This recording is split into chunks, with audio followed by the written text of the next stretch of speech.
Le 6 septembre 2016, le ministère français des Affaires étrangères a pris une décision historique en retirant la Casamance de la liste des endroits non fréquentables pour les touristes, ressortissants de l'Hexagone en particulier. Cette décision du Quai d'Orsay ouvre ainsi une nouvelle ère dans la relance des activités économiques dans cette partie sud du pays. La Casamance est une région très calme. D'ailleurs, il y a très peu de temps, elle a changé de couleur au niveau du ministère des Affaires étrangères. Et c'est un petit peu à titre symbolique, mais nous sommes une vingtaine d'entreprises. Je suis avec une délégation de chefs d'entreprise.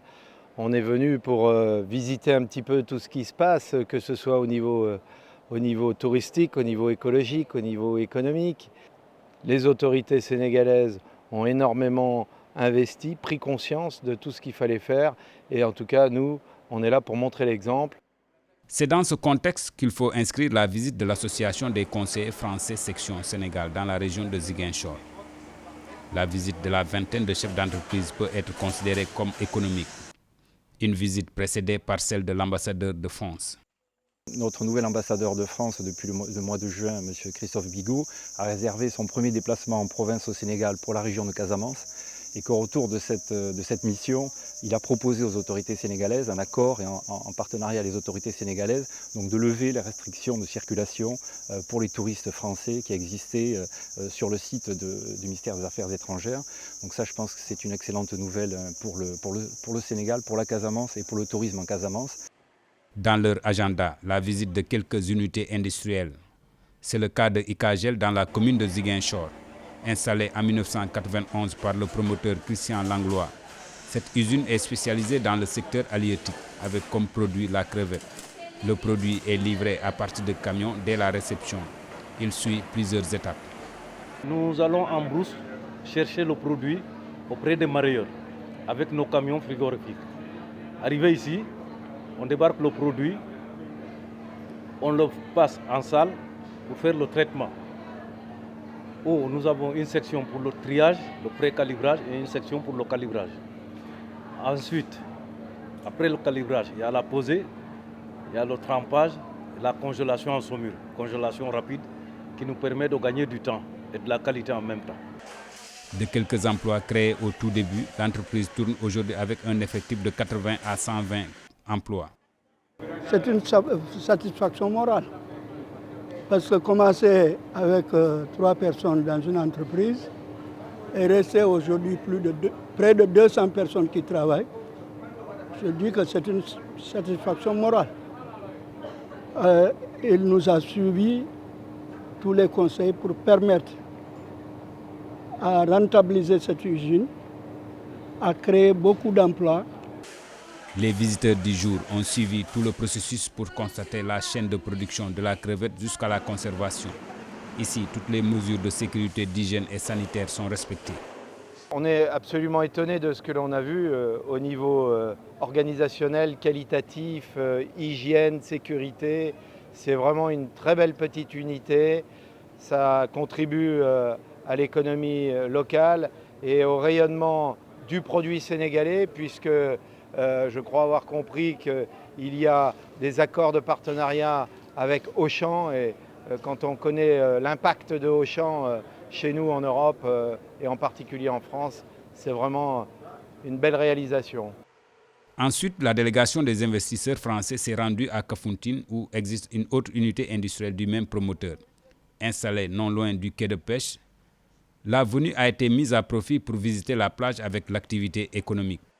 Cette formidable activité économique représentée par ces centaines et ces milliers de pêcheurs sur la plage de Kafountine, avec ces formidables dizaines de milliers de pirogues, c'est quelque chose de très révélateur d'une des activités majeures du Sénégal et de ce que l'on peut faire dans le développement et notamment dans l'exportation du produit bleu qu'est le poisson, dans la qualité, la sécurité et l'hygiène.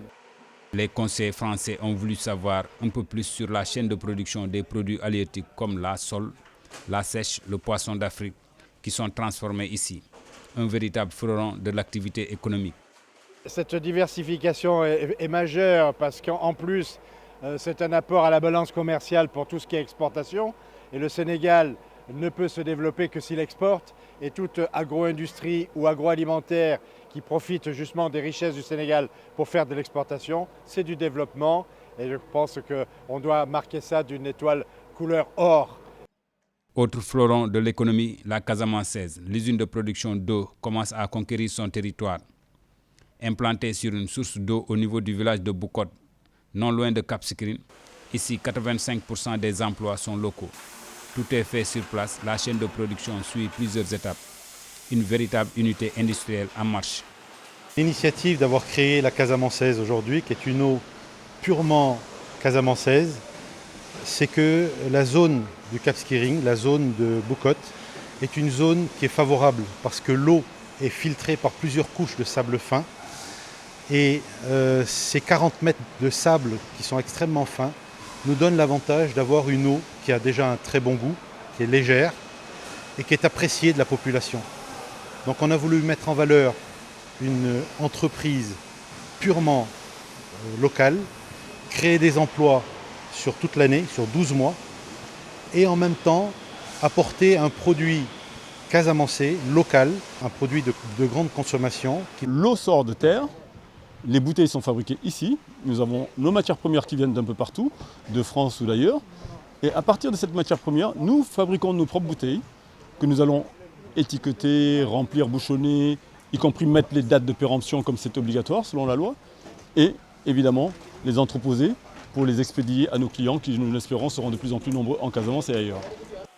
La création de richesses est un des axes majeurs du plan Sénégal émergent. Pour ce faire, la relance de l'économie passe par le dynamisme des secteurs tels que la pêche et le tourisme. Cette visite très riche en enseignements augure de bonnes perspectives. À la fois la production et également l'accueil du tourisme, c'est deux axes de développement et la Casamance bénéficie de cette richesse et il ne faut pas la gaspiller, au contraire, il faut la développer et nous, investisseurs, on est là pour le faire. L'association des conseillers français s'active aussi dans les domaines de la culture, la santé, l'éducation et surtout l'environnement. C'est tout le sens de la visite à Casamance Ecopark, situé dans le village de Djembérin. Un projet pilote pour sensibiliser les populations sur la nécessité de protéger l'environnement.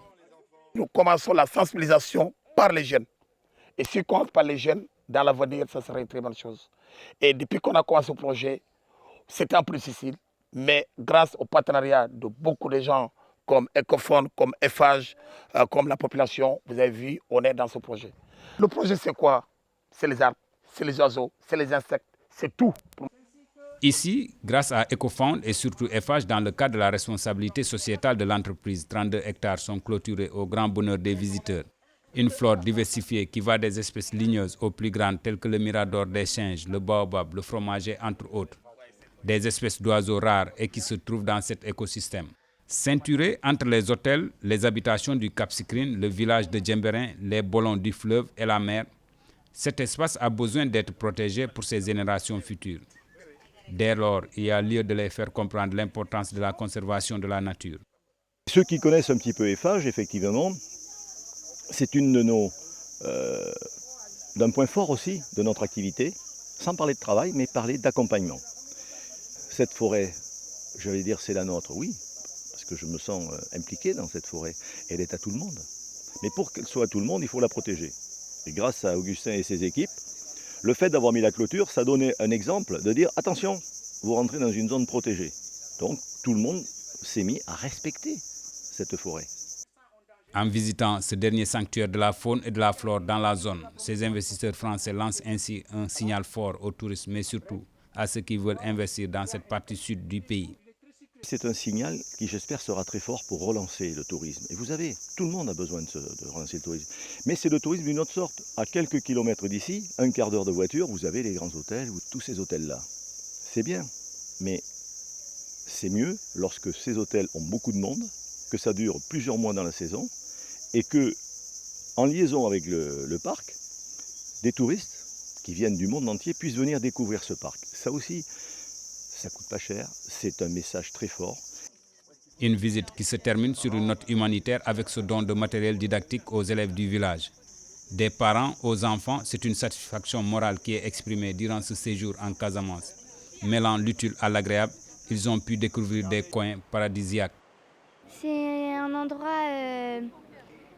endroit cool, c'est sympa. Il y a la plage, on s'amuse bien. Et voilà quoi, c'est beau. Je trouve que c'était très bien. Aujourd'hui, on est allé à l'écolodge et on a vu beaucoup. C'était très naturel. Il y avait beaucoup d'arbres, d'insectes. Voilà. Et le paysage est magnifique. J'ai retenu que c'est un endroit paradisiaque. Il y a la mer, la forêt et plein de petits animaux très, très gentils. Je me suis bien amusée, j'ai trouvé que c'était beau, joli et aujourd'hui on est allé à l'écoparc. On a visité plein de choses, il y avait plein d'insectes, c'était beau. On nous a appris des choses et aussi je trouve que la Casamance c'est super. Il y a plein d'endroits à visiter, il y a plein de choses à faire, on ne s'ennuie pas quand on vient. Le ton est ainsi donné. Les atouts sont réunis pour le décollage du secteur du tourisme tant souhaité par les acteurs. Pour cela, le Sénégal peut compter sur le soutien de ses partenaires stratégiques. Nous avons des potentialités ici en Casamance, qu'elles soient touristiques, dans tous les domaines, l'agriculture, la pêche, l'élevage. Il faut que la Casamance retrouve ce qui existait dans les années 80. Je pense qu'aujourd'hui, il y a une dynamique pour relancer la promotion du Sénégal et promotion particulièrement de la Casamance. On va investir de plus en plus. On a des idées avec les mareyeurs, on a vraiment des idées de développement possibles et en tout cas on y croit. C'est aujourd'hui plus que jamais notre volonté de développer toutes ces activités qui sont liées aux ressources naturelles du Sénégal.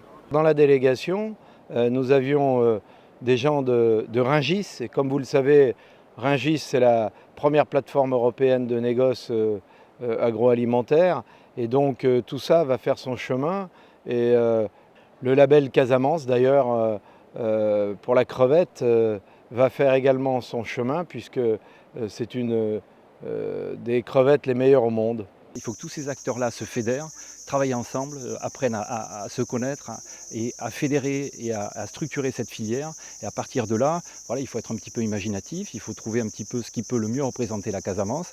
Et à partir de ça, nous, on peut aider Ambassade de France à conclure ce qu'on appelle un contrat de destination qui permettra de donner cette image positive, cette image originale de la Casamance. De manière générale, cette levée de la restriction de la France sur la destination Casamance devrait donner ses fruits dans un futur proche, occasionnant ainsi une création de richesses profitables aux populations pour un Sénégal émergent.